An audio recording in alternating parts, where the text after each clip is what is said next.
Sur son chemin rencontre leur petit relire son compère le loup. Leur petit loup. Son compère le loup, son compère le loup. Le loup, ou peut-être le loup-garou. Toutes les histoires de loup-garou font référence à la même croyance. Celui qui n'a pas fait ses pâques pendant 7 ans de suite risque de se voir emmorphosé en gros chien noir méchant ou en loup féroce.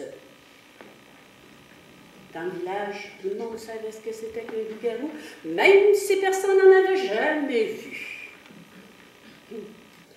Il y a les pharaons qui riaient quand ils entendaient les femmes du village raconter des histoires de peur. Mais quand ils commençaient à raconter des histoires de loup-garou, oh là, c'était plus pareil. Il y a un petit frisson qui leur passait le long de l'échine. Ben, ces mêmes gars-là, ils ne disaient pas. Hein. Mais quand le soir, ils revenaient d'un autre village, une soirée bien arrosée, ils faisaient un grand détour, là où il y avait des fermes, avec un gardien, un gros chien noir comme gardien. On n'est jamais trop sûr. Dans les fêtes, dans les parties, les parents, ils surveillaient les enfants, oh, surtout les filles. Ils avaient peur qu'elles s'amourachent d'un bambocheux, d'un gars qui risquait sa vie éternelle en blasphémant, ou encore pire, qui n'aurait pas fait ses Pâques depuis longtemps. Il faut dire que dans ce temps-là, la religion prenait une grande place dans la vie des gens. Puis les curés, ils ne se gênaient pas pour promettre l'enfer à celui qui n'aurait pas fait ses devoirs de religion.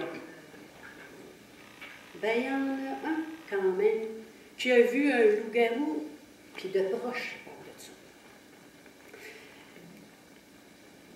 On était... il y avait une jeune fille du nom de Catherine Miquelon. Elle avait l'âge de se marier. Des prétendants, il y en avait beaucoup. Elle n'avait pas encore fait son choix. C'était au temps du carnaval, et avec ses parents, elle est allée dans la famille de l'autre côté du fleuve pour fêter. Ben, dans la famille de l'autre côté du fleuve, il y en avait des jeunes hommes qui voulaient la faire danser. Ils la trouvaient belle, la belle Catherine Miquelon. Il y en avait un, il s'appelait Misaël. Misaël, lui, il venait de plus loin, il venait de Cap-Santé.